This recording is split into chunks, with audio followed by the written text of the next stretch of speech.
दर्शकबिन्द, चैत 30 मा देशभर कुल 4378 जनामा गरिएको पीसीआर परीक्षणमा 496 जनामा कोभिड-19 संक्रमण देखियो। अघिल्लो महिनाको सोही दिन चैत 30 मा 2500 को हाराहारीको परीक्षण गर्दा 50 जना मात्रै संक्रमित भेटिएका थिए। एक महिना अघि लगभग शून्य रहेको मृत्युदर हत्तै बढेर सोमबार एकै दिनमा 13 जनाले ज्यान गुमाएका छन्। एक महिनाको फरकमा संक्रमणको ग्राफ निकै माथि पुगेको उक्त दुई तथ्याङ्कले प्रस्ट्याउँछ। त्यसमाथि अहिले देखिएका संक्रमितहरूमध्ये धेरैमा नयाँ स्वरूपको भाइरस फेला परेको पाइएको छ। तर अचम्मको कुरा, यसपालि गत वर्ष जस्तो कोरोनाको त्रास धेरैमा देखिएको छैन।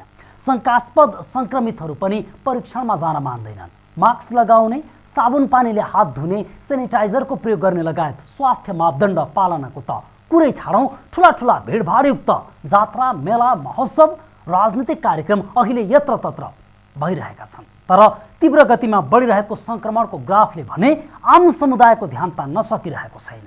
नेपालमा अघिल्लो महिना बढीमा दैनिक 100 बिरामी हुन्थे। अहिले झण्डै दोब्बर थपिएर दैनिक 300 भन्दा माथि देखिनु संक्रमण जोखिमतर्फ उन्मुख हुनु हो। अघिल्लो महिना सक्रिय संक्रमित 900 को हाराहारीमा थिए भने सोमबारसम्म 3000 कटेका छन्। तर पनि आम नागरिकहरू निष्फिक्री हिँडिरहेका छन्। आज हामी कोरोना भाइरस कोभिड-19 संक्रमणको अहिलेको अवस्था र नयाँ भेरिएन्टले पार्ने प्रभाव बारे अपरेसन गर्नेछौँ कार्यक्रम बिग न्युजमा।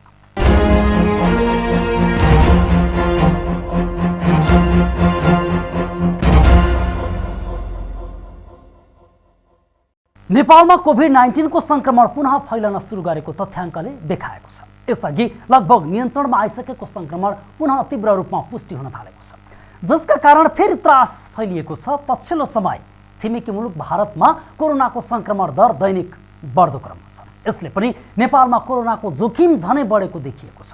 संक्रमणको दर बढ्न थालेपछि भारतका विभिन्न प्रान्त तथा केही शहरहरूमा लकडाउन गर्न सुरु गरिएको छ। भारतमा बढ्दो जोखिमबाट बच्न नेपाल आउने भारतीय लगायत श्रम तथा रोजगारका लागि गएका नेपालीहरू अव्यवस्थित तरिकाले नेपाल प्रवेश गर्न खोज्दा जोखिम बढ्ने विज्ञको तर्क छ। यसैबीच सरकारले आवश्यक सतर्कता र तयारी नबढाए लकडाउन गर्नुपर्ने स्थिति आउन सक्ने विज्ञहरूले बताउन थालेका छन्।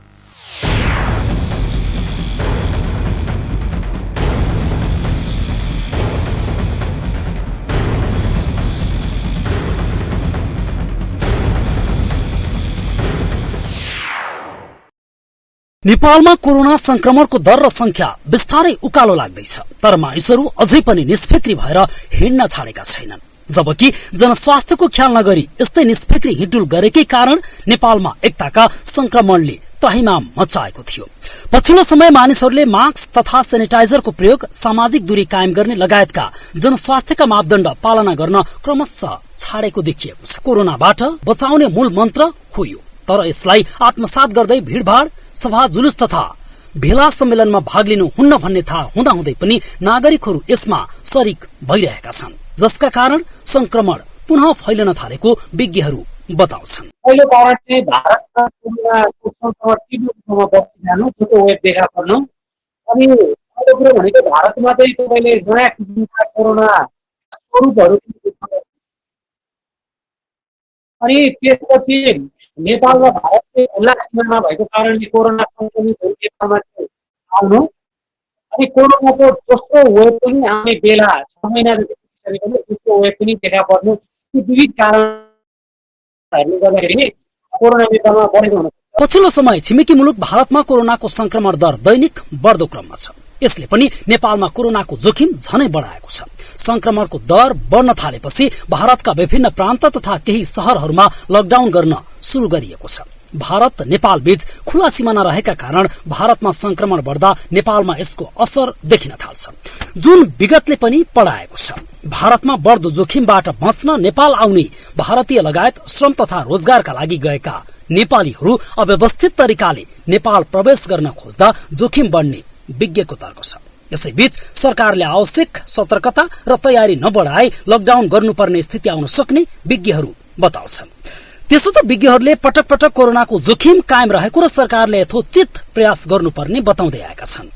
यसमानेमा सरकार कानमा तेल हालेर बस्न पुग्यो र पार्टीको आन्तरिक झगडामै रुमल्लिएको छ। अहिले पनि संक्रमण नियन्त्रणमा लाने ठोस कार्यविधि सरकारसँग छैन, त्यसैले संक्रमण बढ्दै जाने निश्चित छ।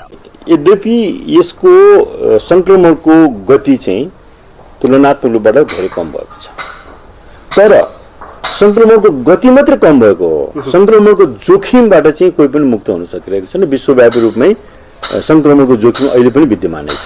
भारत लगायत अन्य राष्ट्रमा संक्रमण दर बढ्दै गएकाले नेपालमा पनि पुनः महामारीको अवस्था नआउला भन्न सकिन्न।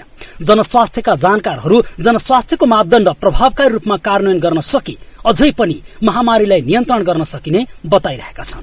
हात धुने, मास्क लगाउने, सामाजिक दूरी कायम गर्ने, भीड़भाड़ नगर्ने यी सबै मापदण्डलाई अपनाउने हो भने अझै पनि महामारीलाई नियन्त्रण गर्न सकिने विज्ञहरूको ठम्याइ छ। फेरि हामी यो संक्रमणको अर्को चरणमा प्रवेश नगरौँला भनेर भन्न सक्ने त्यो हामीले चाहिँ सुनिश्चित गर्ने हाम्रो आधारहरू चाहिँ हुँदैन। यो जुन किसिमको हाम्रो सुरक्षा, स्वास्थ्यप्रति हुने हाम्रो चाहिँ अलिकति गम्भीरता, स्वास्थ्यप्रति हुने हाम्रो चासो, हाम्रो चिन्ता, यी कुराहरू चाहिँ आगामी दिनहरूमा जुन सुकै समस्याको सन्दर्भमा पनि त्यो त्यत्तिकै महत्त्वपूर्ण हुन्छ र हामी त्यत्तिकै सतर्क भइराख्नुपर्छ। नेपालमा सोमबार 141 कोरोनाका नयाँ संक्रमित थपिएका थिए भने मंगलबार सोमबारको आँकडालाई जित्दै 167 मा कोरोना संक्रमण पुष्टि भएको छ। विगत एक हप्ताको तथ्याङ्कलाई केलाउँदा दैनिक कोरोना संक्रमण बढ्दो क्रममा छ। त्यसमा पनि काठमाडौँ जिल्ला हट स्पटको रूपमा विकास भइरहेको छ। पछिल्लो समय पुष्टि हुँदै आएको कुल संक्रमित मध्ये 50% बढी काठमाडौँमा भेटिएको हो। जनघनत्व बढी हुनु र सार्वजनिक यातायात चढ्नै पर्ने बाध्यताले संक्रमण बढ्दो क्रममा रहेको आकलन गर्न थालिएको छ। त्यसो त नेपालमा खोप अभियान पनि सञ्चालनमा छ। खोप अभियान सञ्चालन भए पनि त्यसले कुल जनसंख्याको अति न्यून प्रतिशत जनसंख्यालाई मात्र टेवा पुगेको छ। बाँकी आम नागरिक अझै संक्रमणको जोखिममै छन्। यसर्थ सरकारले तत्काल संक्रमण नियन्त्रण गर्न नाकामा कडाई गर्नुका साथै खोप अभियान पनि प्रभावकारी रूपमा सञ्चालन गर्दै विज्ञहरूको सल्लाह बमोजिम संक्रमणलाई भयावह हुन नदिने बाटो खोज्न जरुरी छ र आम नागरिकले जनस्वास्थ्यको मापदण्ड अंगीकार गर्न जरुरी छ। एबीसी रिपोर्टर विकास आचार्य, काठमाडौँ।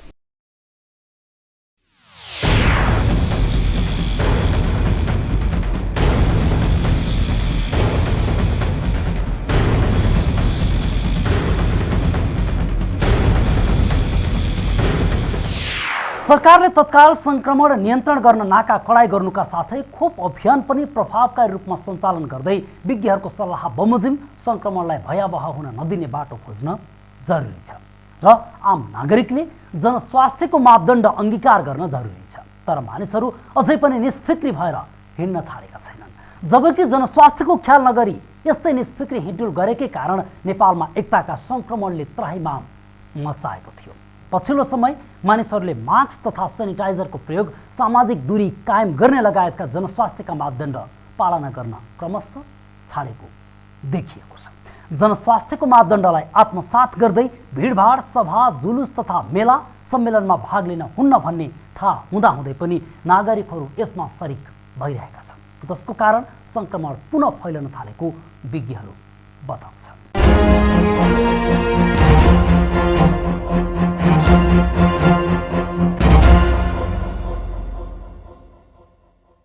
विश्वव्यापी महामारी बनेर फैलिएको कोरोना भाइरसमा सयौं म्युटेसन अर्थात् आनुवांशिक संरचनामा हुने परिवर्तन देखिएको अमेरिका तथा युकेका वैज्ञानिकहरूले पत्ता लगाएका छन्। नेपालमा पनि यसअघिको भन्दा फरक प्रकृतिको लक्षण सहित कोभिड-19 का बिरामी देखा पर्न थालेका छन्, जसमा कोभिडसँगै कडा निमोनिया देखिएको छ। नेपालमा एकताका 2% भन्दा तल झरेको कोरोना संक्रमण दर यसपटक आधा जसो बिरामीहरू कोभिड प्लस निमोनिया सहित देखिएको छ। चैत्र अन्त्यसम्म संक्रमण दर 11% को हाराहारीमा पुगिसकेको छ। यसमध्ये पनि बालबालिका र 50 वर्ष मुनिका व्यक्तिहरू अधिक मात्रामा संक्रमित बनिरहेका छन्। विज्ञहरू युके भेरिएन्टले ज्वरो गाडेको हुन सक्ने वा युवाहरूले धेरै हेलचक्राइ गर्दा यस्तो भएको अनुमान गरेका छन्।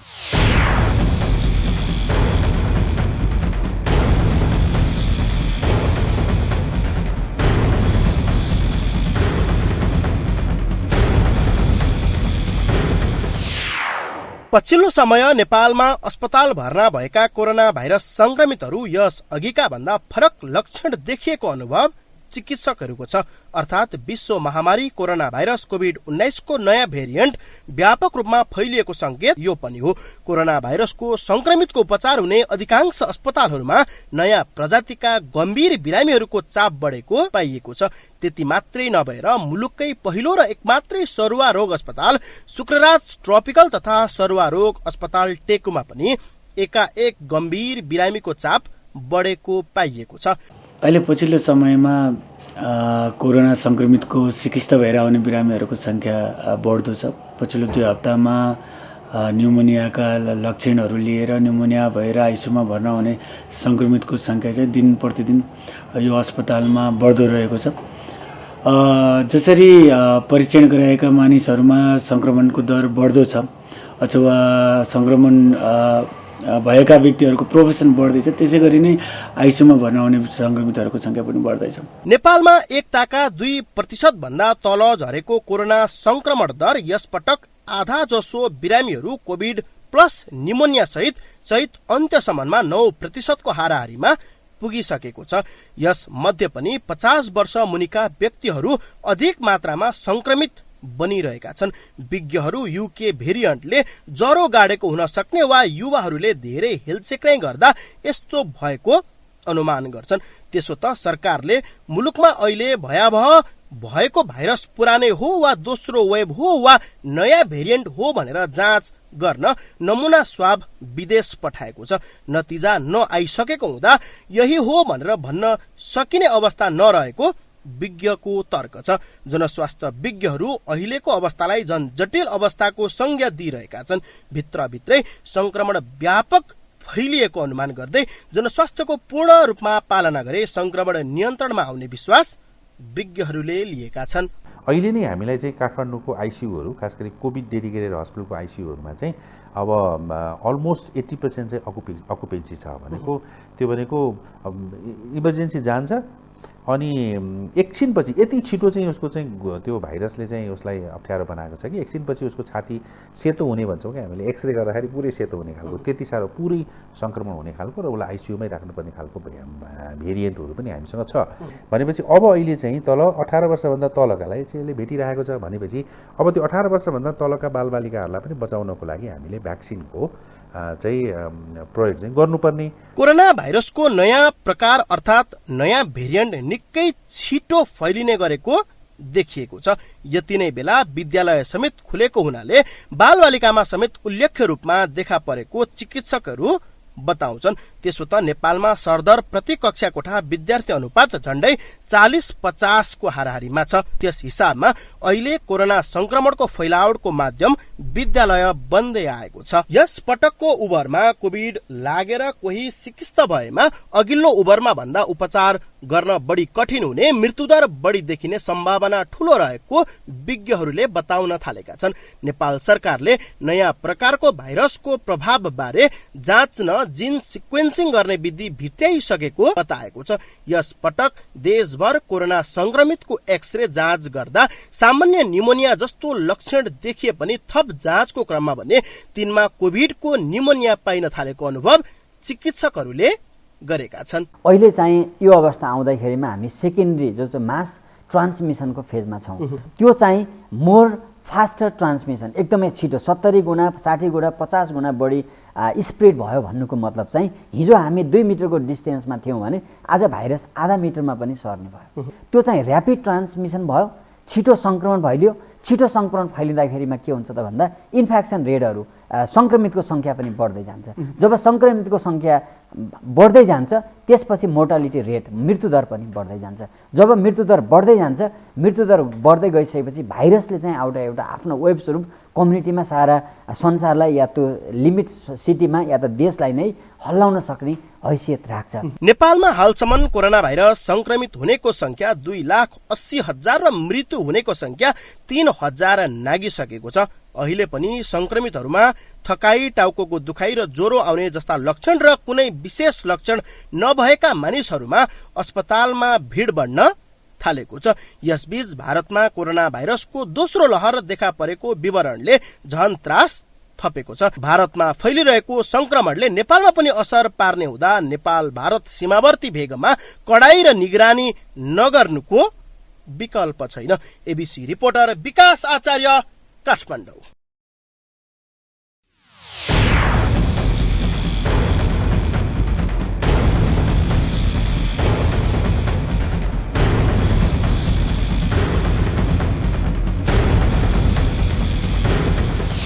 नेपालमा हालसम्म कोरोना भाइरस संक्रमित हुनेको संख्या 2,80,000 र मृत्यु हुनेको संख्या 3,000 नागिसकेको छ। अहिले पनि संक्रमितहरूमा थकान, टाउको दुखाइ र ज्वरो आउने जस्ता लक्षण भएका र कुनै विशेष लक्षण नभएका मानिसहरू पनि आउन थालेका छन्, जसको कारण अस्पतालमा भिड बढ्न थालेको छ।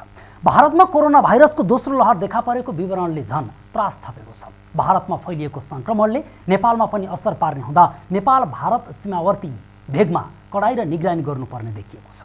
पछिल्लो समय नेपालमा अस्पताल भर्ना भएका कोरोना भाइरस संक्रमितहरू यस अघिका भन्दा फरक लक्षण देखिएको अनुभव चिकित्सकहरूको छ। अर्थात् विश्व महामारी कोरोना भाइरस कोभिड-19 को नयाँ भेरिएन्ट व्यापक रूपमा फैलिएको सङ्केत सहजै गर्न सकिन्छ।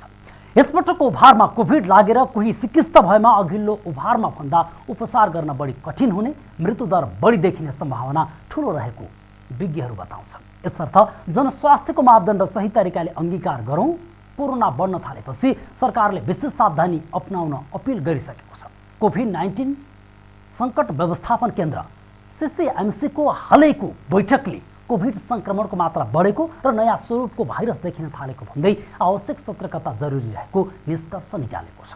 केन्द्रले जिल्लाका कोभिड-19 सङ्कट व्यवस्थापन केन्द्रलाई थप सक्रिय बनाए, सीमानाकामा रहेका स्वास्थ्य डेस्क थप प्रभावकारी भए, एन्टिजेन परीक्षण बढाइए, लक्षण देखा परेका बिरामीलाई अस्पताल भर्ना गर्ने र लक्षण नदेखिएकालाई क्वारेन्टाइनमा राख्ने गरी काम अघि बढाउन सके। अहिले जुन गतिमा संक्रमण बढिरहेको छ त्यस अनुरूप संक्रमण नबढ्ने निश्चित छ।